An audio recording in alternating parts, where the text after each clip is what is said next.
Two of my favorite TV shows growing up were Sex and the City and The Big Bang Theory. Outside of the comedy and entertainment, what stood out to me was watching two beautiful love stories unfold as we see two smart, beautiful women stop chasing their type. Leonard, standing here with you in front of our family and friends is bringing up a lot of feelings. Like what a good idea it was to elope the first time. But also how incredibly happy you make me. Charlotte York, will you marry me?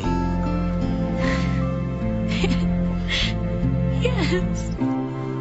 Yes, I'll marry you. Oh.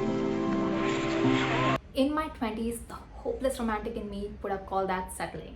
But as I started exploring and dating outside my own type, I started wondering, what is the difference between settling in love and expanding your type? Let's explore that in this video. Hey guys, welcome back to my channel where I aim to bring optimism and faith back into the lives of women who are navigating modern dating, love, societal pressure, and timelines in their 30s. So if that sounds good to you, let's get right into it. Let's start with Charlotte. At the beginning of Sex and the City, she has a clear vision of her ideal man. Smart, successful, handsome, romantic, from high society, basically Prince Charming. She thinks she's found him in Trey. He literally rescues her from a cab that's about to hit her. They have a whirlwind romance and they get married very quickly. On paper, they look like the perfect couple. But once the honeymoon phase ends, reality sets in. Both Charlotte and Trey discover that there are major incompatibilities around intimacy, the desire to have children, and the constant interference of his mother puts a strain on their marriage.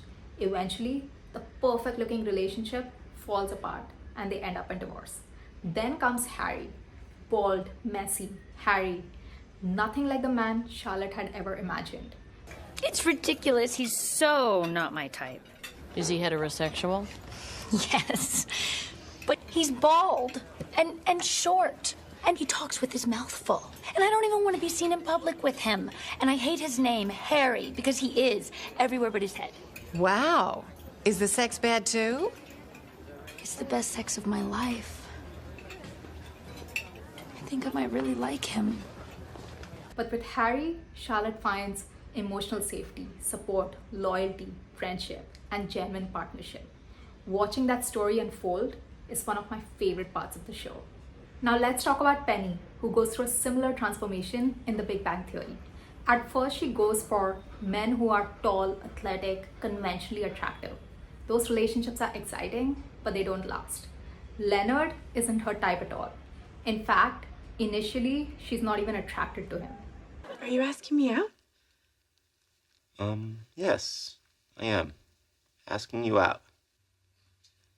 Wow. I was just going off your comment about the nice guy. No, I know. You I got and that. honest. Yeah, totally. So, but it's no big deal. Yes. Yes, what? Yes, I will go out with you. But once she decides to give the relationship a chance, something changes. Their friendship deepens. They start enjoying each other's company. The attraction grows alongside emotional connection. Their relationship isn't built on instant chemistry. It's built on friendship. I've seen this happen in real life too. Some of my friends spent years chasing after a type, only to realize that the people that they idealized and put on a pedestal didn't choose them back or want commitment with them. Today they are in happy marriages with people who weren't their original type. In my 20s, I would have seen this as settling. But eventually I started asking myself, what's the difference between settling in love, which nobody wants to do, and truly expanding your type and finding happiness? So I gave this some thought, and for me personally, this is what settling would look like. Feeling emotionally lonely when you're spending time together. Constantly feeling a sense of dread over joy when you spend time together. Someone consistently prioritizing their needs over mine. Constantly making excuses for poor behavior.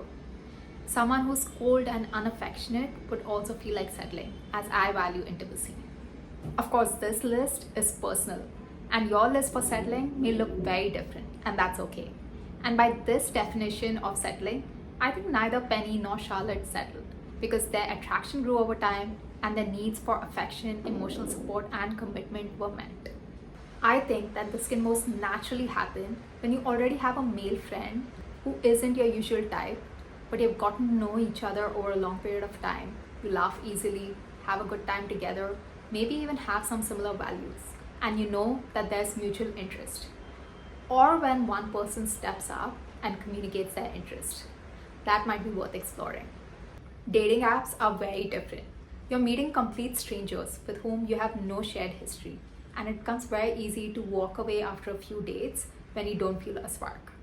But if you consistently find yourself single and dismissing people too easily, it might be worth exploring dating again from a different perspective, with curiosity to see if there's a foundation of friendship that can be first built.